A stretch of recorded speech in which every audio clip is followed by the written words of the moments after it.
Manchester City berhasil mengkudeta Arsenal dari puncak klasemen Premier League 2023. Skuad asuhan Pep Guardiola kini punya 76 poin hasil dari 32 pertandingan, unggul 1 angka dari Arsenal yang sudah bermain 33 kali.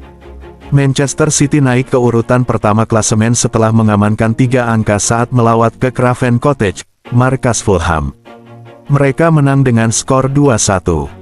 Manchester City membuka keunggulan ketika pertandingan baru berjalan 3 menit.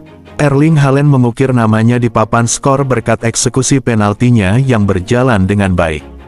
Fulham tak tinggal diam. Pada menit 15, mereka berhasil membuat kedudukan menjadi imbang 1-1. Adalah Carlos Vinicius yang mencetak gol ke gawang tim berjuluk The Citizens. Manchester City yang unggul dalam penguasaan bola dalam laga ini coba untuk terus menekan tuan rumah. Pada menit 36 mereka berhasil unggul 2-1 setelah Julian Alvarez mencetak gol melalui tendangan dari luar kotak penalti. Lantas, apa penyebab Arsenal bisa tergusur dari puncak klasemen Premier League di akhir kompetisi? Simak ulasannya sampai selesai. Jangan lupa like, comment and subscribe bosku.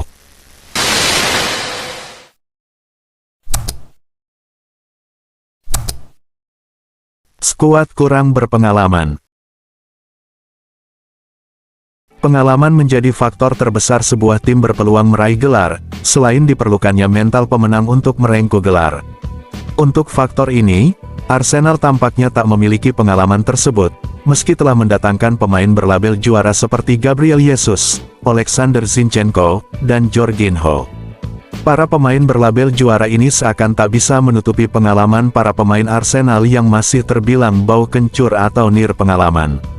Tak percaya, di Liga Inggris 2023 ini, Arsenal menjadi tim termuda dengan rataan usia 24,4 tahun atau rata-rata berusia di bawah 25 tahun. Para pemain muda ini masih minim pengalaman untuk menghadapi tekanan guna meraih gelar juara, berbanding terbalik dengan Manchester City yang memang sudah solid dan punya pengalaman dalam beberapa tahun terakhir. Kedalaman skuad.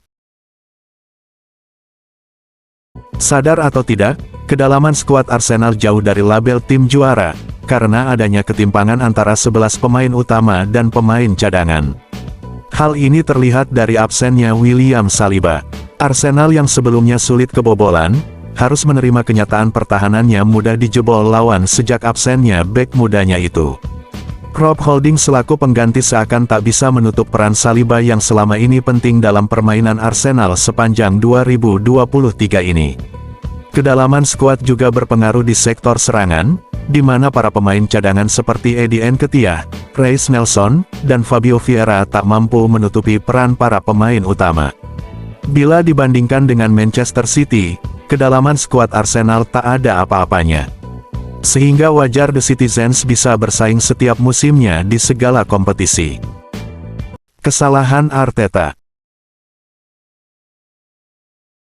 Selain karena faktor skuad, Mikel Arteta selaku pelatih Arsenal juga layak disalahkan dalam laju buruk The Gunners yang kehabisan bensin ini.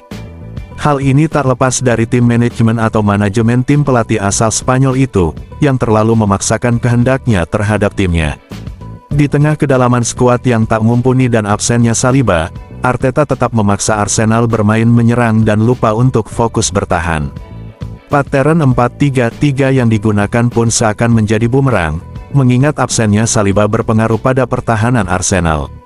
Seyogyanya, Arteta bisa mengurangi egonya untuk bermain menyerang nan indah, demi mendapati hasil, dengan mengubah formasi 4-3-3 menjadi formasi 3 back. Kebetulan formasi 3 back itu berfungsi memperkuat pertahanan Arsenal sehingga sulit kebobolan dan mudah mencetak gol dalam skema serangan balik, yang cocok dengan skuad saat ini.